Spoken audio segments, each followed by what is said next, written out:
Hey everyone! Hey!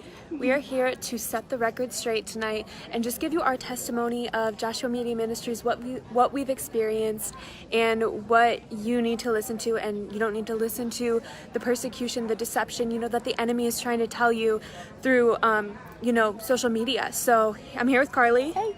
And we want to share with you, some testimonies. So we've been in this ministry for 11 years, and why would we stay in something that was a cult for 11 years, right? How old were you? Okay, 8. Okay. When Apostle first came. She was 8 years old. We're still here. Now she's 18, so that doesn't even make sense. If it was a cult, we wouldn't be allowed to go to school. We wouldn't be allowed to have a job. We wouldn't be allowed to go on vacations. We can do whatever we want. You can have a job, whatever. This is not a cult. That's funny. You think about those shows about cults or whatever. This is nothing like that. And it's funny that people even say that. And that leads me to my next point. The people that leave this ministry and call it a cult eventually, like they leave, they're like, oh, this is not a cult, whatever. They God leave. sent me here. Yeah, then they leave and they call it a cult. It's like, brother, you're double-minded. Like, for one, why would God even send you to a cult? Exactly. But, the people that always leave, it's because either they get offended. That's the whole point. They get offended at something. And it's either they don't want to endure the process. Let's say they want to get married. They want to have a position, right? It's always that they want to have a position. So, there's people who are like, oh, well, I want to be the praise team leader. I want to be the pastor. I want to be an assistant pastor.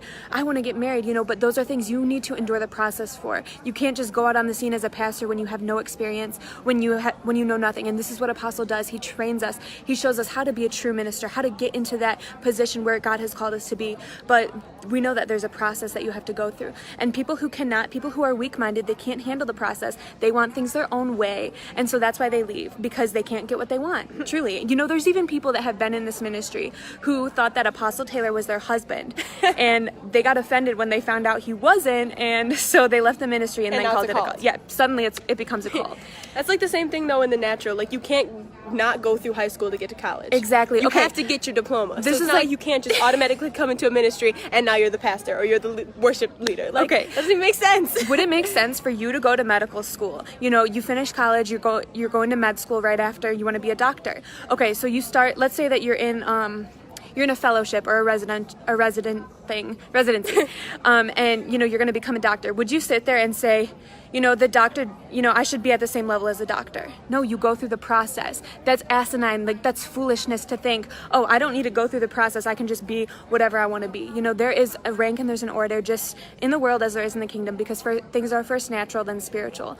And so, even when you think you have all the answers or you already know how to do it, then that one time happens and now you got to perform the surgery and you don't know how because you thought you didn't have to go through the process or the right steps to get to where you needed to be. Exactly. And it's like, it doesn't even make sense, because the people that leave the ministry and then they call it a cult, it's like, so then you're crazy because you just spent however many years saying, oh, this ministry changed my life, Jesus appeared to me, blah, blah, blah, and then you leave and suddenly, oh, it's a cult, that was wickedness, it was witchcraft. That doesn't even make sense. You just look crazy. You look like you have mental problems.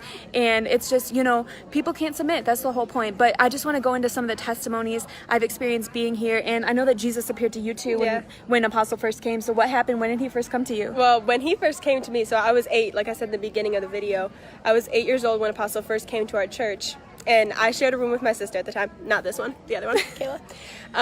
And she was spending the night at a friend's house or something. And I didn't want to spend the night I didn't want to sleep in the room by myself because I was scared. So I told my mom, I was like, listen, can I just stay in your room? Or she's like, no, you need to pray that God is going to give you peace or whatever.